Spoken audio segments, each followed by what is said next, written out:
Hey everybody, this is SXE Blues, and I'm bringing you my next chapter in the Star Trek film retrospective, looking at all 11 of the Star Trek films. Most notably, I'll be looking at my favorite moments from each of them, as I think I've said previously, or at least in the previous podcast.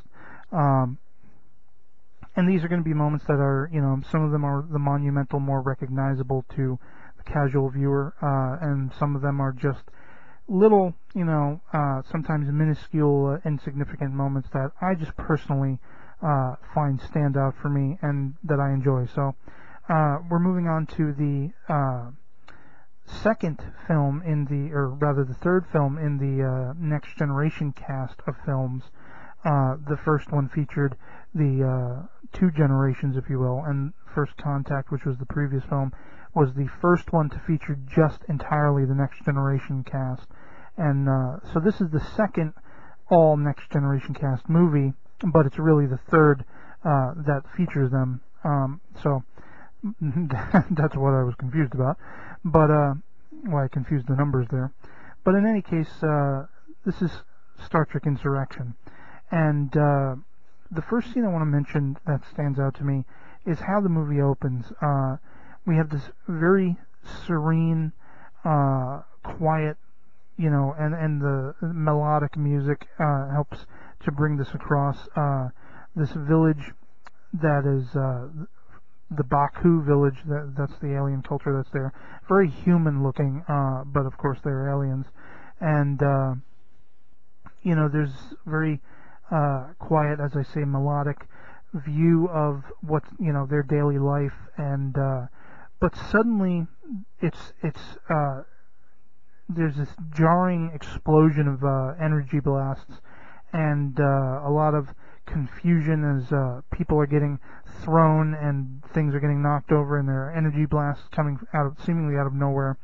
And we suddenly see that there is a duck blind of Federation people watching. They're hiding behind a cloaked shielding that makes it look like they're just part of the mountainside that they happen to be based in to watch this alien culture. And as we find the debut of the character of Data, he is malfunctioning, and as yet we don't know why in the film, but we'll come to understand what's going on. But this is the moment, and I don't have, unfortunately, the shot that I would have liked. I can only find one just after it, but you see through the energy barrier of the duck blind looking down upon the Baku village, there are people walking around in these sort of spacesuit like things that keep them cloaked so no one can actually see them. And one of them happens to be Data, and he fends off two of the other Federation people while he's malfunctioning, that are trying to stop him. And then he just dramatically rips off the headgear, and suddenly there's Data's floating head, and everyone is shocked. All the Baku people are shocked at this revelation that something has been going on right under their nose, and they never knew it. And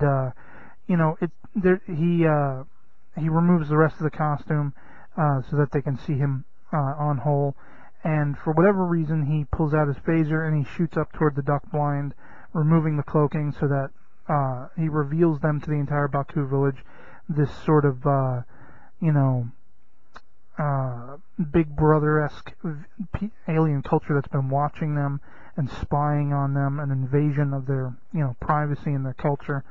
And so it's a very dramatic, interesting way to open the film because, we're wondering what's going on here. Why is Data behaving this way? And so, of course, Picard and crew are called in, and even though they're told not to bother coming and dealing with the problem themselves, Picard says, "I feel more comfortable if we go." So they enter this section of space known as the Briar Patch, which is where the Baku planet exists, and they decide to take it upon themselves to figure out what's going on with Data. And I'm going to bypass one of the biggest, more iconic and humorous scenes when they are flying their shuttle and having a sort of space chase, if you will, with Data in another shuttle, and Data is trying to shoot them down, not really understanding what's going on, and Picard and Worf get into, because they realize Data's last memories would be this, trying to act out this play and sing this song, and it, this very operatic song, and they all three of them get into singing the song, and it's a very humorous moment. But I want to bypass that to a smaller moment after they successfully recapture Data and are piecing together what went wrong with him. Data has been shut down, and he's being held in the engineering section of the Enterprise E. And Picard and LaForge decide to, turn him on again, essentially. And it's just this funny little line that they ask Data what his last memory is, and he references the song. And Picard, restates, no, your last memory on the Baku village, or in the Baku village. And Data says something to the effect of, I am missing several memory engrams. And then LaForge puts his hand up, and they're sitting in his hand, and he goes, oh, there they are. And just a very small, minuscule, to use the term again, but very humorous moment. He's talking about having these memories that are missing, and there they are in LaForge's hand, sitting right in front of him. The idea, and that's an intriguing idea too, that you could lose your memory, but they're going to be in these little vessels that somebody holds up to you. That's a little deeper than I wanted to go with that, but it's just a quirky little mini humorous moment that stands out to me as being funny, and one, incidentally, my sister and I always talk about. She's a bit of a looser Trekkie, but she likes Star Trek, and that's one of her favorite scenes too. So moving on from there is one of the more dramatic and intriguing moments when Picard, the crew begin to realize that there's an effect surrounding the Baku world that essentially is like a fountain of youth, kind of. It brings across this,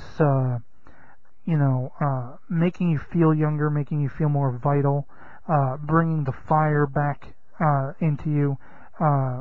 Picard definitely feels this happening, and he begins to form an attraction to the female Baku alien, Anij, and there's two great moments between them. The first being when they're kind of spending some alone time, if you will, and they're discussing, the idea of going out and adventuring throughout the universe and trying to find new things versus, why do we need to do that when we have all we want right here, as Anij says.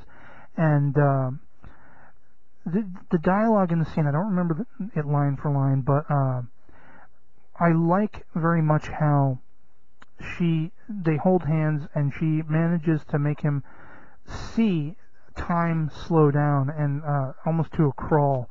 And there's this shot of this sort of like hummingbird that, if you know anything about hummingbirds, they are like the fastest wing flapping aviary creature.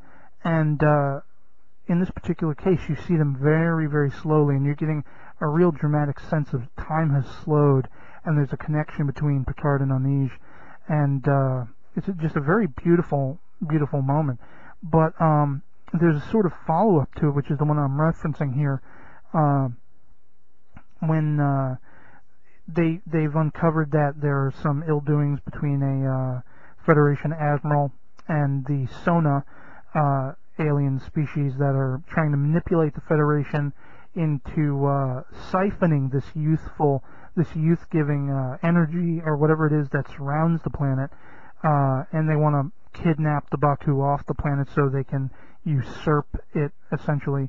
But there's this great moment when Picard and crew, against orders, are trying to help save the Baku people, and they find these caves and they try to hide in them, and there are these like little robotic phaser blasters that are coming around shooting at the caves, as well as Sona, soldiers. And so there's a collapse, and Anij is caught under the collapse. And it's the great moment when Picard, because of the connection made earlier in the film, he is able to then use this because she is pretty much brought to the brink of death, and all it takes is a matter of time, and unfortunately there's so much rock between them, but he manages to hold her hand and recreate this slowing down of time that we see earlier in the film, thus saving Anij's life by allowing them to hold on to that last spark of life until the rest of the crew can break through the rocks, and Dr. Crusher can hypospray her and make her well.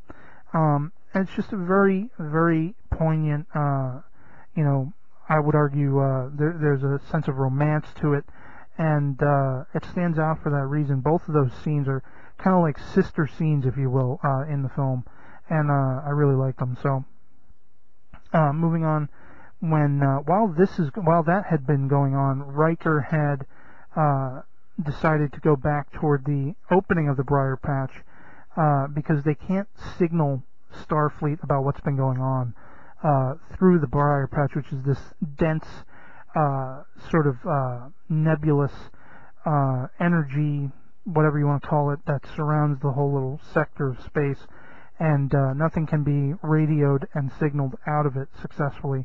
So they have to go to the barrier of it, and that's the only way they can contact Starfleet to let them know what the Admiral has been doing, and the sort of illegal actions he's been doing, and inhumane, and they have some Sona ships right on their tail, and there's the point where he's had enough. He's going to deal with them head on. He's like, no, we're not running from these creeps anymore, and he decides to turn tail and or turn to face rather the Sona ships, and he's I'm going to cram it down their throats what they're trying to do to us, all the whatever they're shooting at with phaser blasts and missiles and so forth. And it's just a really triumphant scene with Riker and the debut of the perhaps unnecessary manual joystick piloting of the Enterprise. Yeah, this tremendous huge starship, and you can use an Atari controller to pilot it. But I just love Riker's courage in the scene, and his vigor in turning around and turning the tables on the Sona ships, and like I say, stuffing it back down their faces, and essentially winning the day. But this brings me to the final scene I want to mention, which features Picard and the main Sona villain Ruafo. And they have gone over to Ruafo. Part of Ruafo's plan has been to siphon, or the entirety of the plan, as it were, is to siphon this youthful energy that comes from the Baku planet. And as it turns out, major spoiler for anyone who hasn't seen the story, the Sona are actually an offshoot of the Baku, kind of in the similar vein of how Romulans and Vulcans are very similar.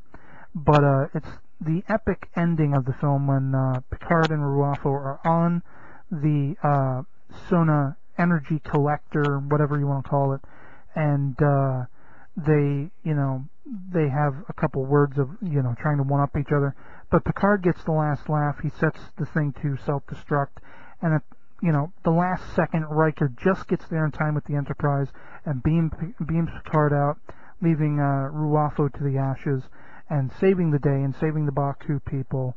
And so it's just a really great ending to the movie. And while not the best movie, it has at least these scenes to redeem it. So but I'll be moving on to the final Next Generation film next, Nemesis, and I hope you'll join me and you'll enjoy, and see you then. Peace.